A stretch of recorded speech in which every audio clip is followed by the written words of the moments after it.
Friends senior inter students 18 group elements అనే లెసన్లో మనం నిన్న జీనాన్ కాంపౌండ్స్ గురించి చెప్పుకుంటా ఉన్నాం. XCF2 XCF4 XCF6 గురించి కంప్లీట్ అయింది. ఈరోజు మనం XCO3 జీనాన్ ట్రయాక్సైడ్ అన్నమాట.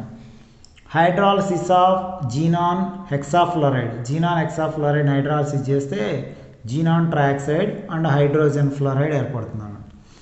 ఈ XCO3 ఏ విధంగా ఫామ్ అయింది అనేది కనుక చూసుకున్నట్లయితే general electronic configuration of xenon 5s2 5p6 s orbital ఇక్కడ 2 ఎలక్ట్రాన్స్ ఉన్నాయేమో, p ఆర్బిటాల్ వచ్చాక 6 ఎలక్ట్రాన్స్ ఉన్నాయేమో. ఓకేనా, హూన్స్ రూల్ ప్రకారం ఫస్ట్ ఒకటి ఫిల్ చేసి నెక్స్ట్ ఈ విధంగా ఫిల్ చేయాలి. దీన్ని ground state electronic configuration of xenon అంటారు. Ground state electronic configuration. ఇక్కడ ఓకి వచ్చేలకు మనకి 3 ఓస్ ఉన్నాయి, అంటే సిగ్మా పై, మళ్ళీ ఓకి వచ్చేక సిగ్మా పై, నెక్స్ట్ ఓకి వచ్చేక సిగ్మా పై బాండ్. సరే, ఇది సిగ్మా బాండ్ అనమాట. ఓకి 2 బాండ్స్ ఉంటాయి అనమాట. నెక్స్ట్ మనకి ఇక్కడ 6 వేకెంట్ ఆర్బిటాల్స్ కావాలి. అప్పుడు మనం ఫస్ట్ ఎగ్జైటెడ్ స్టేట్ తీసుకెళ్ళాము. ఫస్ట్ ఎగ్జైటెడ్ స్టేట్ అంటే ఒక ఎలక్ట్రాన్ని జంప్ చేయించండి. ఎక్కడికి? p ఆర్బిటాల్లో ఉన్నటువంటిది డీలోకి జంప్ చేయించండి. నెక్స్ట్ d ఆర్బిటాల్ ఉంటుంది. ఇక్కడ d ఆర్బిటాల్ వచ్చాక మొత్తం మనకి 5 బాక్సెస్ ఉంటాయి అన్నమాట. 5 ఆర్బిటాల్స్ ఉంటాయి. ఓకే, ఒకటి జంప్ చేయించాం. కానీ మనకి ఇక్కడ ఎన్ని కావాలి? 1 2 3 4 5 6 కావాలన్నమాట. ఇక్కడ 2 వచ్చాయన్నమాట. నెక్స్ట్ ఇప్పుడు సెకండ్ ఎగ్జైటెడ్ స్టేట్ తీసుకెళ్ళండి. సెకండ్ ఎగ్జైటెడ్ స్టేట్ అంటే రెండో ఎలక్ట్రాన్ని జంప్ చేయించండి. ఓకేనా, సెకండ్ ఎలక్ట్రాన్ని జంప్ చేయించండి. ఇక్కడ 2 ఎలక్ట్రాన్స్ అంతే ఉంచండి. ఇక్కడ ఉండాల్సినటువంటి ఎలక్ట్రాన్ని నెక్స్ట్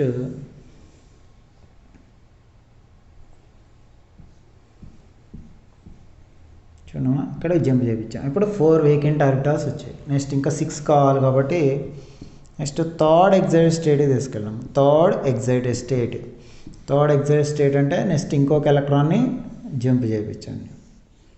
ఓకేనా, ఇక్కడ px ఆర్బిటాల్లో ఒకటి ఉంది. ఆ ఎలక్ట్రాన్ని d ఆర్బిటాల్లోకి జంప్ చేయించండి.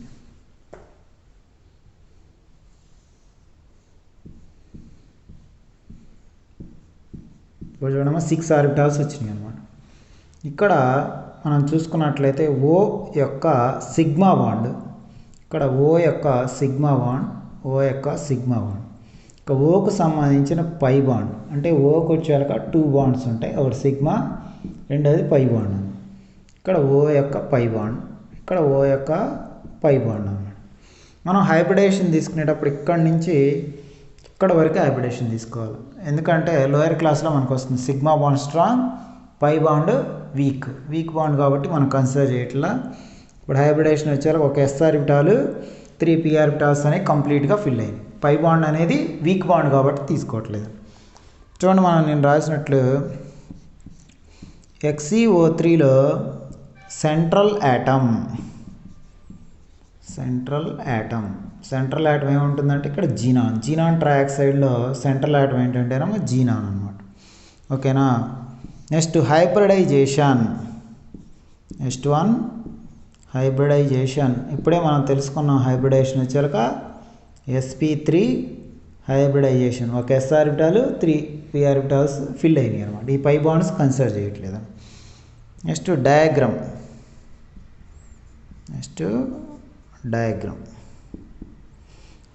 చూడండి. ఇక్కడ జీనాన్ ట్రయాక్సైడ్ XCO3 కాబట్టి జీనాన్ అనేది సెంట్రల్ యాటమ్. ఓకే, ఇక్కడ ఒక ఓ, ఒకటి సిగ్మా పై, ఇవి బాండ్ పెయిర్స్. ఇక్కడ ఒక లోన్ పెయిర్ ఉందాం. ఇక్కడ లోన్ పెయిర్ ఆఫ్ ఎలక్ట్రాన్స్. ఈ విధంగా డినోట్ చేయొచ్చు, లేకపోతే డాట్స్ పెట్టచ్చు. దీని షేప్ వచ్చేకి ఏ షేప్ అంటే ఇక్కడ దాని పేరు ఏ విధంగా చెప్పుకోవచ్చు అంటే మనం పిరమిడల్. ఈజిప్ట్లో పిరమిడ్ ఉంటుంది కదా, మనకి షేప్ వచ్చాక ఇట్లా ఉంటుంది అనమాట, పిరమిడల్ షేప్. ఓకేనా, జీనాన్ ట్రయాక్సైడ్ వచ్చాక పిరమిడల్ షేప్ అనమాట. నిన్న మనం XCF2 XCF4 XCF6కి ఏ విధంగా కనుక్కున్నామో సేమ్ జీనాన్ ట్రైఆక్సైడ్ కూడా అదేవిధంగా ఇది 4th కాంపౌండ్ అనమాట.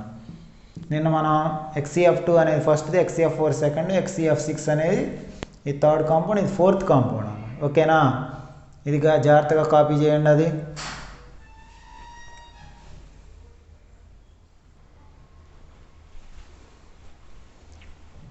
చూడమ్మా. నెక్స్ట్ 5వ కాంపౌండ్ అయినటువంటి XeOF4 దాన్ని ఏ విధంగా తయారు చేయాలంటే జీనాన్ హెక్సాఫ్లోరైడ్ని హైడ్రాలసిస్ లేకపోతే హైడ్రాలసిస్ ఆఫ్ జీనాన్ హెక్సాఫ్లోరైడ్. చూడండి ఇక్కడ 2H+F- కన్నా తీసుకున్నట్లే మనం 2HF, ఇంకా రిమైనింగ్ ఏం మిగులుతున్నాయి Xe, ఇక్కడ ఒక O, ఇక్కడ ఒక F4 మిగులుతుంది. జీనాన్ ఆక్సీఫ్లోరైడ్ అనే కాంపౌండ్ ఏర్పడుతుంది. మళ్ళీ సేమ్ అదేవిధంగా ఈ 4 కాంపౌండ్స్కి ఏ విధంగా కనుక్కున్నామో 5th కాంపౌండ్ కూడా అదే ground state electronic configuration of xenon చూడండి. 5s ఆర్బిటాల్లో 2 ఎలక్ట్రాన్స్ ఉంటాయి, 5p6 p ఆర్బిటాల్లో వచ్చేలకు మనకి సేమ్ అదేవిధంగా 6 ఎలక్ట్రాన్స్ ఉండడం జరుగుతుంది. దీన్ని ground state electronic configuration of xenon. చూడండి ఇక్కడ ఈ జీనాన్ అనే కాంపౌండ్ తీసుకున్నట్టయితే ఒక ఓకి 2 బాండ్స్ ఉంటాయి, సిగ్మా పై. ఫ్లోరిన్ యాటమ్స్ వచ్చాక 1 bond, second bond, third bond, fourth bond, sigma sigma sigma sigma అన్నమాట. అంటే 5 ఏమో సిగ్మా బాండ్స్, ఒకటి పై బాండ్ అన్నమాట. చూడండి ఫస్ట్ ఎగ్జైటెడ్ స్టేట్ ఒక ఎలక్ట్రాన్ని జంప్ చేయించండి. ఫస్ట్ ఎగ్జైటెడ్ స్టేట్లో d ఆర్బిటాల్లోకి జంప్ చేయించున్నాము. నెక్స్ట్ ఇక్కడ ఉండాల్సిన ఎలక్ట్రాన్ని d ఆర్బిటాల్లోకి తీసుకెళ్దాం. ఓకేనా, చూడండి ఇది 5d, ఇది 5p, ఇది 5s అన్నమాట. మనకు కావాల్సింది 1 2 3 4 5 6 కావాలన్నమాట. నెక్స్ట్ సెకండ్ ఎగ్జైటెడ్ స్టేట్లో వచ్చేలకు మనకి ఇక్కడ 2 ఎలక్ట్రాన్స్ అదేవిధంగా ఉంటాయి. నెక్స్ట్ పీలో దీంట్లో 2 అదే, ఇక్కడ ఒక ఎలక్ట్రాన్ని జంప్ చేయించున్నాము డీలోకి. నెక్స్ట్ 5dలో 5 ఆర్బిటాల్స్ ఉంటాయి, ఇక్కడ ఉండాల్సిన ఎలక్ట్రాన్ని జంప్ చేయించాం. ఇంకా 4 వేకెంట్ ఆర్బిటాల్స్ వచ్చినాయి, మొత్తం మనకు 6 కావాలి. అప్పుడు థర్డ్ ఎగ్జైటెడ్ స్టేట్కి తీసుకెళ్ళాలి. థర్డ్ ఎగ్జైటెడ్ స్టేట్ అంటే ఏంది, నెక్స్ట్ ఇంకొక ఎలక్ట్రాన్ని జంప్ చేయించున్నాం D షెల్లోకి. ఓకేనా, ఇక్కడ 5 ఆర్బిటాల్స్ ఉన్నాయి, ఈ విధంగా జంప్ అవడం జరిగింది. చూడండి ఇక్కడ ఒక ఫ్లోరిన్ యాటమ్, O యొక్క సిగ్మా, O యొక్క పై బాండ్, అది అంటే Oకి 2 బాండ్స్ ఉంటాయి కాబట్టి మనం హైబ్రిడేషన్ ఇక్కడ నుంచి ఇక్కడ దాకా తీసుకున్నాం. అప్పుడు ఏమొస్తుందంటే sp3d2 హైబ్రిడేషన్. మనం పై బాండ్ తీసుకోవడం జరగలేదు ఇక్కడ, ఎందుకంటే పై బాండ్ అనేది వీక్ బాండ్ అనమాట. సేమ్ అదేవిధంగా చూడండి ఇక్కడ XeOF4లో సెంట్రల్ యాటమ్, మధ్యలో ఉన్నటువంటి యాటమ్ ఏంటంటే ఇక్కడ మనకి సెంట్రల్ యాటమ్ జీనాన్, ప్రతిదానికి xenon central atom. Next one hybridization తీసుకున్నట్లయితే మనకి sp3d2. ఓకేనా, నెక్స్ట్ డయాగ్రామ్ కనుక తీసుకున్నట్లయితే చూడమ్మా, జీనాన్ XeOF4 అనమాట. ఇక్కడ రాస్తున్నాం చూడండి, జీనాన్ XeOF4 అంటే F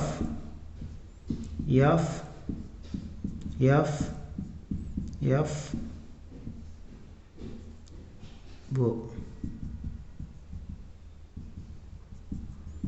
ఓకే, ఇక్కడ చూడండి ఒక లోన్ పెయిర్ ఆఫ్ ఎలక్ట్రాన్స్ ఉన్నాయి, ఓకేనా. దీని పేరు ఏంటంటేనమ్మా స్క్వేర్. ఆ షేప్ పేరు ఏంటంటే స్క్వేర్ పిరమిడల్. ఇక్కడ చూడడం ఇది మొత్తం స్క్వేర్, మీరు చూసినట్లయితే pyramid shape, square pyramid or square pyramidal. Square మీద పిరమిడ్ షేప్లో ఉండడం జరుగుతుంది, స్క్వేర్ పిరమిడ్ అన్నమాట. ఇది lone pair of electrons, bond pairs ఉన్నాయి.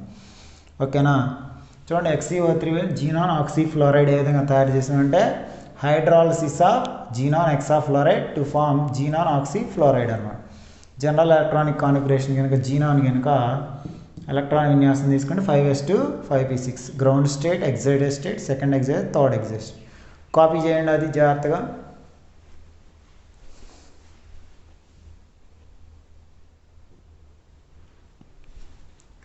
ఓకే అమ్మ, చూడమ్మా. నోబుల్ గ్యాసెస్ యొక్క యూజెస్, ఇనర్ట్ గ్యాసెస్ యొక్క యూజెస్ కింద తీసుకుంటే helium. It is used in filling of balloons. మనకు బెలూన్స్లో వెయిట్లెస్ గ్యాస్ కాబట్టి హీలియం అనేది బెలూన్స్లో ఫిల్ చేస్తూ ఉంటారు దీన్ని. మనకు ఆల్రెడీ పార్కుల్లో అట్లా కనిపిస్తూ ఉంటుంది. Next it is used in gas cooled nuclear reactor. Nuclear reactor అని మనకు సెకండ్ ఇయర్ ఫిజిక్స్లో ఒక ఆపరేటర్ ఉంటుంది. ఆపరేటర్లో మనం కూలింగ్ చేయడానికి హీలియం అనే గ్యాస్ని యూజ్ చేస్తారు. హీలియం ప్లస్ ఆక్సిజన్ వచ్చాక డివింగ్ ఆపరేటర్. ఇది సముద్రంలో ఈతకెళ్ళే వాళ్ళు వచ్చాక ఈ ఆక్సిజన్ సిలిండర్ పెట్టుకొని వెళ్తుంటారు. దాంట్లో ఆక్సిజన్ హీలియం యొక్క మిక్చర్ని తీసుకెళ్తాడు. హీలియం ఎందుకు తీసుకెళ్తే లో సాల్యుబుల్ ఇన్ బ్లడ్, రక్తంలో తక్కువగా కరుగుతుంది. అదనమాట రీజన్. మనకు అడుగుతూ ఉంటాడు 2 మార్క్స్ క్వశ్చన్గా. డివింగ్ ఆపరేటర్స్లో హీలియం ఆక్సిజన్ ఎందుకు యూజ్ చేస్తారంటే మనకి లో సాల్యుబుల్ ఇన్ బ్లడ్ అని చెప్పొచ్చు అన్నమాట. తర్వాత నియాన్ వచ్చాక it is used in discharge tubes and fluorescent bulbs. ఇది బల్బ్స్లో యూజ్ చేయడం జరుగుతుంది అన్నమాట. ట్యూబ్స్ అండ్ బల్బ్స్లో. Next it is used in botanical gardens and green houses. మన గార్డెన్స్లో డెకరేషన్ చేసుకునే బల్బ్స్ ఉంటాయి, వాటిలో మనకి నియాన్ గ్యాసెస్ యూజ్ చేస్తారు. అదేవిధంగా గ్రీన్ హౌసెస్లో కూడా యూజ్ చేస్తాను. Next organ. It is used in filling of electric bulbs. మన ఇంట్లో ఉన్నటువంటి 60 క్యాండిల్ 100 క్యాండిల్ బల్బ్స్లో ఆర్గాన్ని ఫిల్ చేయడం జరుగుతుంది అనమాట, ఎలక్ట్రిక్ బల్బ్స్. తర్వాత ఆర్క్ వెల్డింగ్ ఫర్ మెటల్స్కి వెల్డింగ్ పర్పస్లో కూడా ఆర్గాన్ అనే గ్యాస్ని యూజ్ చేస్తూ ఉంటారు. తర్వాత ప్రిపరేషన్ ఆఫ్ ఎల్ఐస్ ప్రిపేర్ చేసేటప్పుడు కూడా ఈ గ్యాస్ని యూజ్ చేస్తుంటాం. జీనాన్ అండ్ క్రిప్టాన్ వీటికి వచ్చాక పర్టికులర్గా ఇట్లా నింపుతారని లేకుండా light bulbs design for special purpose. Only బల్బ్స్ని మనం డిజైన్ చేసుకునేటువంటి వాటిలో మాత్రమే జీనాను క్రిప్టాన్ అనే గ్యాస్ని ఫిల్ చేయడం జరుగుతుంది. ఈ నోబుల్ గ్యాస్ని ఎక్కువగా మనం ఏం చేస్తామంటే బెలూన్స్లోను, బల్బ్స్లోను, తర్వాత మెటలర్జికల్ ప్రాసెస్, ఏదైనా లోహానికి హోల్ ఉందా లేదా అని కనుక్కోవడం కోసం దీన్ని యూజ్ చేస్తూ ఉంటారు అన్నమాట. ఇవి యూజెస్ ఆఫ్ నోబుల్ గ్యాసెస్ అనమాట. నోబుల్ గ్యాస్ యొక్క యూజెస్. దీంట్లో మనకి మేజర్గా వచ్చాకమా ఫైనల్ ఎగ్జామ్ టాపిక్లో బాగా ఇంపార్టెంట్ టాపిక్ వచ్చాక XCF2, XCF4, XCF6, తర్వాత నెక్స్ట్ వన్ XCO3, XCOF4. ఈ 5 కాంపౌండ్స్ కనుక మనం జాగ్రత్తగా నేర్చుకున్నట్లయితే దీంట్లో ఒక 4 మార్క్స్ అనేది మన ఫైనల్ ఎగ్జామ్లో పొందడానికి అవకాశం ఉంది. ఇవి వచ్చాక 2 మార్క్స్ అనమాట. ఈ 2 మార్క్స్ క్వశ్చన్స్ అడగడానికి ఛాన్స్ ఉందన్నమాట. Right to uses of helium, right to uses of neon, right to uses of organ. ఈ విధంగా మనకి ఎగ్జామ్లో అడిగినట్లయితే ఇవి యూజెస్గా రాసుకోవచ్చు. 4 మార్క్స్కి అడిగితే ఏ బిట్, బి బిట్ కానీ, ఈ రెండు కానీ, ఈ విధంగా మనకు కాంబినేషన్లో ఇవ్వడం జరుగుతుంది అనమాట. దీంతో 18 గ్రూప్ అంటే పీ బ్లాక్లో 18 గ్రూప్ కంప్లీట్ అయిపోయింది అన్నమాట. సరే, నెక్స్ట్ క్లాస్లో మనం 17 గ్రూప్ స్టార్ట్ చేస్తాం.